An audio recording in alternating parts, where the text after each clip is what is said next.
Hər kəsə salam, dəyərli izləyicilər. Bilirəm neçə vaxtdır yenidən vloqlar gözləyirsiniz və axır ki bugün sizinlə yeni bir vloqla qarşınızdayım. Baxın, İnci xanım necə gözəl sürprizlər eləyir. Artıq əlin atır telefona və götürüb oynadır. Telefonda o qədər qəşəng videolar çəkib ki özünə. Kaş burada hamısını göstərə bilsəm sizə. Günə Mamako'nun gavallı kaşası ilə başlayırıq. Bu kaşanın əsas məğzi həzm sistemi rahatlatmaqdır. Əslində mən Mamako firması ilə çox gec tanış oldum. Bilsəm belə əvvəldən bu firmanın kaşalarını alardım. Məncə Kabritadan qat-qat yaxşıdır, qat-qat rahat həzm olunur. Tərkibində də eyni şəkildə Kabritada hansı vitamin, minerallar var, bunda da var. Sağ olsunlar, Səməd və Günay İnci üçün bu oyuncağı almışdılar aylar öncə. Hardasa səhv etmirəmsə 1 iyun tarixində almışdılar, uşaqları günündə. İndi hal-hazırda oyuncaqlarla daha şuurlu şəkildə oynayır. Xüsusən də belə rəngarəng, fırlanan, hərəkət edən oyuncaqlara çox meylənir. Yemək yedizdirəndə həqiqətən rahat olur bu şəkildə yeməyini yedizdirmək. Bu arada səhər yuxudan duranda ilk işim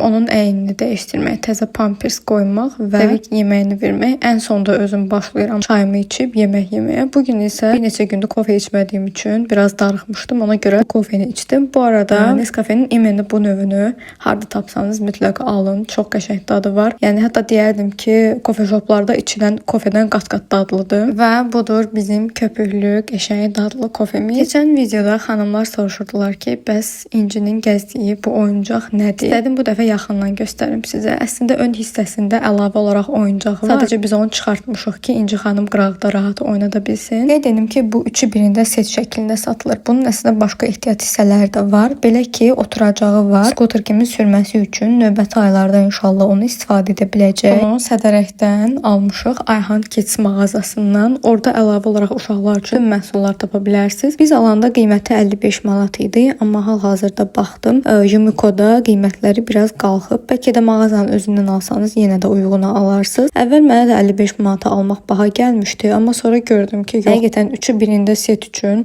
çox yaxşı qiymətdir. Bu arada yeri cızmır, təkərləri silikondur. İnci xanımın təzə albomu gəlib. Daha öncə də demişdim ki, bütün şəkillərini albomlara yığmaq istəyirəm. Çox qəşəng dizaynda albomlar hazırlatmışam. Xüsusən də üz qabığı bizə özəl hazırlanıb, yəni standart dizayn deyil. İncinin bahar fəslində çəkdiyimiz bütün şəkillərini buna toplamışam. Təbii ki, bura Novruz bayramında aiddir. İnşallah növbəti kadrlarda daha ətraflı göstərəcəm sizə. Qeyd edim ki, bütün şəkillərin hamısı telefonda çəkilib. Əslində Novruz bayramı üçün istəyirdim gedək çəkilişə, amma təəssüf ki, atası burada olmadı. Mən də ikimiz tək şəkillər çəkdirmək istəmədim. Dedim ailəvi şəkillər olsun. Ona görə arada gəmidən bir neçə saatlıq düşüb gələndə qəşəng ailəvi şəkillər çəkmişik. Onlar da burada nümayiş etdirmək istədim. Gəlin yenidən sizinlə birgə bu xatirələrə bir nəzər yetirək. İlk olaraq ilk səhifədə Səday bibinin gətirdiyi xonçanı göstərmək istədim. Çünki İnciyə ilk gələn bayram hədiyyəsi Səday bibidən gəlmişdi. Daha sonra yoldaşım bir neçə saatlıq düşmüşdü. Bu şəkilləri çəkdirmişdik birgə. Burada da görmüsünüz köhnə videolarda anasının şəkərburası tortu. Sonra Aynur xalagildə belə bir yazılı, üstü 11 şamlar ilə bəzədilmiş tort və yenidən həmin şəkərbura ilə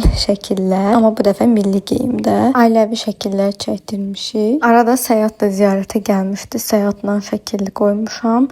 Daha sonra da Mədnə xalagil gəlmişdilər belə xonçayla və bayramın sonlarına doğru da Elnara xalagili ziyarətə getmişdik. Orada belə qəşəng şəkillər çıxmışdı. Ən son ziyarətimizdə Fatih gilə idi. Fatihlə birlikdə də bir kadr qoymuşam və belə bir don giyinmişdi. Onu da çəkib qoydum. Son olaraq da əlindəki şəkərbura ilə belə şirin şəkillər və nərgiz gülləri. Və sonra bacım təlimdən gəldi. Belə qəşəng video çəkdim onunla. Özü gəldi bacımın qucağına. Təəssüf ki, çatdıra bilmədim həmin kadrı çəkməyə və elə yerdə fırlanan bu oyuncağa baxırdı. Və bacım mən qablarını yuyana kimi biraz maraqlandı. Sonra da getdik birlikdə südümüzü içib yatmağa. Bu arada sizə göstərmək istəyirəm bu proqramı.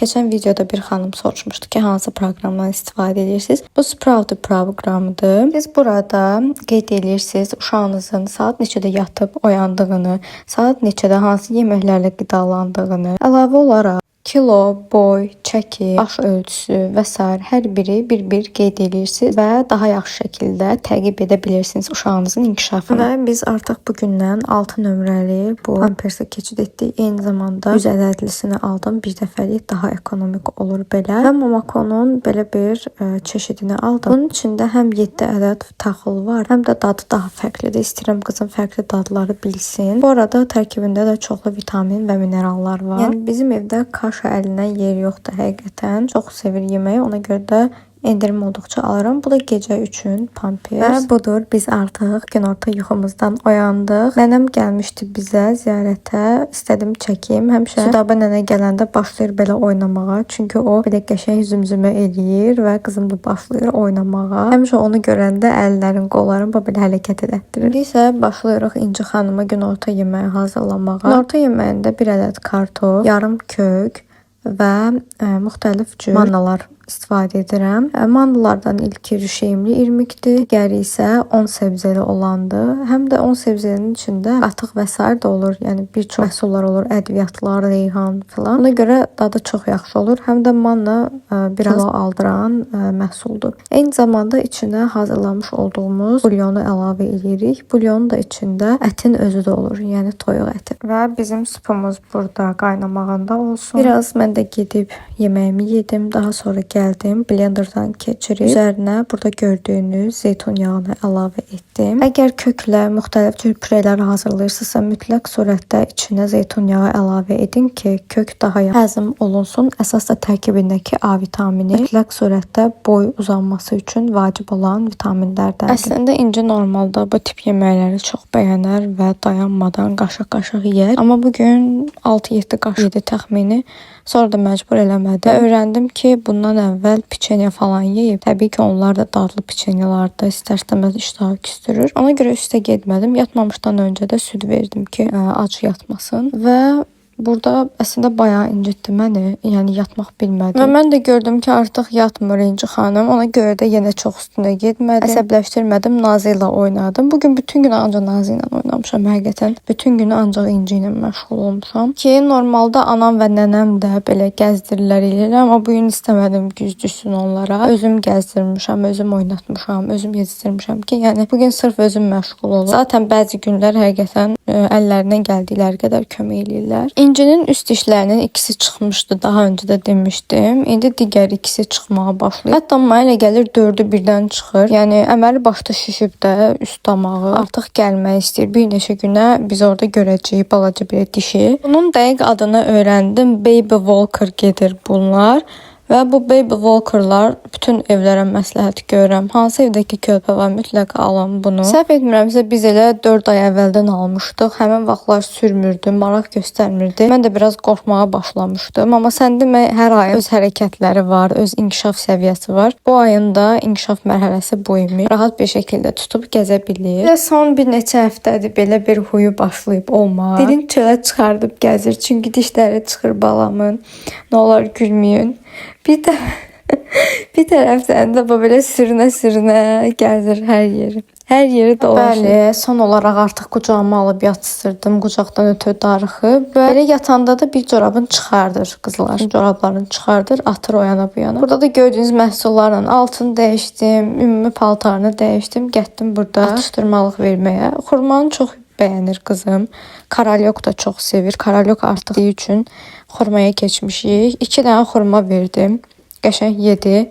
Banan da qoydum önünə, amma nəsə bananı sevmədi də. Əvvəllər halbuki çox sevirdi bananı. Yəni birin bütöv versə yeyərdi də. İndi qətiyyən yaxın durmur banana. Bu arada mənim qızımın çox spesifik xasiyyətləri var. Yəni bir şey ona məcburən yedizdirmək ya da məcburən elətdirmək mümkün deyil. Bu xanım gərək özü istəyə, özünün qərarı qətidir, yəni qəti şəkildə qərar verir ki, mən bunu istəyirəm ya yox. Baxın belə dilinə vurdu, bəyənmədi, atdı o tərəfə. Və sonra da nə qədər əlləşdirdi, elədi yemədi. Bunu da belə qoydum ikisini də bir qaba ki, gör hansına ən çox əli gedəcək. Elə ən çox xurmanı götürdü, yedi. Mən ümumiyyətlə bu vaxta kimi qızıma hər şeyi dadızdırmışam da demək olar. Brokoli olsun, gül kələmi olsun. Əlavə olaraq məsələn meyvələrin hamısı armud da yedizdirmişəm, alma da. Amma son vaxtlar meyvələrdən dəhşət dərəcədə soyuyub, qətiyyən yemir meyvə. Sonra sup çox yeyir. Məsələn, hamısının içində həmişə toyuq əti qatır. Toyuq ətini bəyənir, yeyir. Mal əti də sevir. Anam qəşəng küftələr eləmişdi, kotletlər eləmişdi ona. Bəyənərək yemişdi. Avokado da hətta dadızdırmışam, bəyənirdi. Sonradan nəsə bəyənmədi. Mən də fasilə verdim bir müddət. Daha doğrusu avokado yeyəndə biraz qarnı qəribə olurdu da. Mədə bağırsaq sistemi də bir pozulurdu, hiss elirdim ki. İndi isə ağlıma bir fikir gəldi. Bizdə düyü kaşası da var, heç açılmamış. Onun içinə çox yəqin ki, banan əlavə eləyib verə bilərəm. Ümid edirəm ki, bəyənib yeyər. Hə, bu arada pankek də hazırlayıb vermişəm. Xüsusi mənə Bioorganik'in pankek qarışımı gəlmişdi və hədiyyə gəlmişdi. İstədim dəyərləndirim. Süd və yumurta qatıb qarışdırıb qəşəng verdim qızıma. İçində də o qədər faydalı şeylər var idi. Yəni buğday unu, sonra başqa irmiklər var idi, rüşeyin falan. Yəni çox faydalı məhsullar var idi əslində içində. Heyf ki, çox da bəyənmədi, yemədi. Dediyim kimi mən də yeməyəndə çox üstünə getmirəm. Əslində bütün pediatrlar da bunu məsləhət görür. Yəni məcburən verdikcə uşaq da yediyi yeməkdən də iyrənir və yemir. Bu arada Bioorganik məhsullarının hər birində dəmir faizi çox daha normadadır. Yəni nə yüksək deyil, nə aşağı deyil. Yəni oradan orqanik məhsullar əldə edib rahatlıqla övladlarınıza verə bilərsiniz. Mən oradan 2 növ bəkməz almışdım. Bir gecə bəkməzi gedirdim, bir də xurma bəkməzi. Hər ikisini bacardığım qədər kaşalarına, mannalarına qatıb verirdim. Çünki onda hələ körpə idi, 4, 5, 6 aylıq idi. Mən onda verirdim artıq övladıma ki, qoy dəmir səviyyəsi təbii şəkildə yüksəlsin. Çünki mənim qızım qəti surətdə dəmir içmədi. Tam 2 növ fərqli dəmir preparatı aldıq, verdik. Qətiyyən içmədi. Mən də məcbur oldum ki, bunu təbii şəkildə artırım. Təbii ki, burada quru süd qarışığının yəni rolu əvəzsizdir. Çünki ilk 6 ay biz ona ancaq süd vermişik. Düzdür, 4 ayından belə kaşalar falan verirdik, amma hər gün də yox da gün aşırı 2 gündən bir sadəcə dadızdırırdıq. Yəni toplasaq 5 dəfə dəmir preparatı içib ya yox. İçəndə də günümüz gün olmurdu. Həmin gecə yatmırdı. Ümumiyyətcə həmin gün çox huysuz olurdu, ağlayırdı. Yatanda 20 dəqiqədən bir oyanırdı. Yediyi yemək də, yəni demək olar burnundan gəlirdi bu uşaq. Yediyi yemək də normal həzm eləyə bilmirdi. Mən artıq belə qərara gəldim ki, boşuna elə pediatra gedib hər dəfə dərman dəyişək, o olsun deməyin heç bir mənası yoxdur. Ən yaxşısı özümüz təbii üsullarla düzəltməyə çalışaq. Təbii ki, burada çuğundurun da bizə çox xeyri oldu. Anam çuğundurdan prelər hazırlayıb verirdi. Bu arada artıq çuğunduru bəyənmir. Əvvəl halbuki çox bəyənərdi. Yenə də məcbur eləmirəm. Yavaş-yavaş dadızdıracağam yenidən onları ona. Bundan əlavə olaraq yuxu rejimi barədə məlumat vermək istəyirəm. Mənim hələ son 2 ayda qızımın yuxu rejimi xoşuma gəlməyə başlayıb. Yəni təsəvvür edin ki, 10 ay ərzində, hətta 9 ay, yəni abartmayım 10 ay, amma 9 ay ərzində mən demək olar ki, normal yuxu yatmamışam. Yəni ən az 3 dəfə oyanıb, ən az 2-3 dəfə oyanıb, belə deyim. Hamısında da 120 milli süd içməli idi mütləq ki, doysun və sonra yenidən yuxuya getsin. Hətta yuxuya getsə böyük bir şeydir. Bəzən içirdi, yuxuya getmirdi. Belə otururdu yataqda, baxırdı belə iri gözləri ilə ki, davay mənlə oynayın da.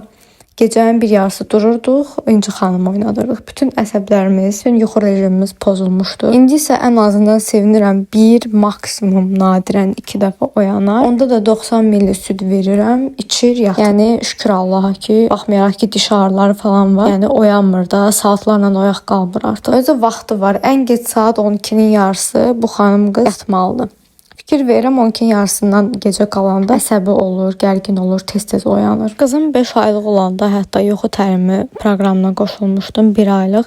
Lakin heç bir təsiri olmadı. Daha da pis oldu deyərdim ki. Yəni xüsusən 5 aylıqkən qoşulmağım çox böyük səhv olub. Həqiqətən bəlkə də indi qoşulsam daha yaxşı təsirini görərdim. Amma şükür Allaha ehtiyac qalmadı. Yəni deməyim odur ki, narahat olmayın. Yuxusuz gecələriniz bir gün bitəcək. Kolik bebeləriniz varsa yenə o da bitəcək. Hər hansısa bir problem varsa uşağın inşallah ki bitəcək. Sadəcə səbirli olmaq lazımdır. Və burada da görürsünüz artıq şüşə stəkana keçmişəm. Şüşə stəkanı da verirəm. Qeyd edim ki, bizim pediatr həmişə vurğulayır ki, əgər çox şanslıysanız, kolik bebeniz varsa, bu minimum 3 ay çəkəcək də, yəni əgər şanslıysanız. Amma şanslısınız 3 aydan çox çəkəcək. Bizdə təxminən 4-5 ay çəkdi, nə yalan deyim. Düzdür, 3 ayından başladıq kabritaya, o vaxta kimi nan verir. Özdə komfort verirdik. Düzdür, ilk başlarda yaxşı təsir elədi, amma 3 ayına az qalmış. Çox pis günə qaldı da uşaq. Yəni mədə bağırsaq sistemi çökdü deyə bilərəm ki. Apardıq həkimə, o da məsləhət gördü ki, keçə südünə keçək. Yəni məcburiyyətdən keçdik də belə deyim. Nəysə keçdik və ondan sonra yavaş-yavaş düzəlməyə başladı. Düzdür, həmin gün artıq hiss elədik, bir xeyli rahatlama var, amma tam düzəlməsi 4-5 ay çəkdi. Lakin ilk 3 ay mən, anam və yoldaşım, yəni üçümüz də gözlərimiz açıq şəkildə belə zombi kimi gəzirdik evdə. Heç abartmıram, yəni. Bunu yaşayanlar bilir, çox yaxşı bilir. Və bugün anam qat-qat hazırlamışdı. İstədi ki, kartofdan biraz İnci xanıma yedizdirsin. Neynəsək də çox yemədi. İştaha çəkmədi sanki. Dediyim kimi biz də dişlə əlaqələndirdiyimiz üçün çox usta getmirik. Siz də gündəlik uşağınızın qida rasionu ilə bağlı aşağıda yazın şərh bölməsində söhbətləşək. Əziz analar, bilirəm ki, səhifəmin əsas izləyiciləri elə analardır. Sizin də əgər tövsiyələriniz varsa, fərqli qarışımlar və s. iştah açan, uşaqların bəyəndiyi, çox sevinərəm. Yəni mən də sizdən öyrənmiş olaram. Və elə ancaq çörək yedi demək olar bugün. Çox xoşlayır çörəyi. Görürsünüz də necə ağıllı qızı, dərmanları belə çalxalayır, sonra da qoymaq istəyir yerinə. Təbii ki, gəzməyimizdən də geri qalmırıq. Gəzə-gəzə belə oynayırıq, idman hərəkətləri eləyirik. Nədənsə bu gecə İnci biraz yatmaqda bir tık, yəni çox yox bir tık əziyyət çəkdi. Birdən-birə enerji gəldi və başladı oynamağa, gəzməyə, qaçmağa. Sonra qəfildən belə yıxıldı yerə, dedi ki, mən yatsın da, yəni ağlamağa başladı. Və gecə yatmamışdan qabaq da südümüzü içib yatırıq. Videonu buraya qədər izlədinizsə sənə çox-çox minnətdaram. Əgər kanalıma abunə olub, videolarımı like etsən və daha çox xanımla paylaşsan, heç bir şey itirməzsən. Bir daha izlədiyin üçün sənə təşəkkür edirəm.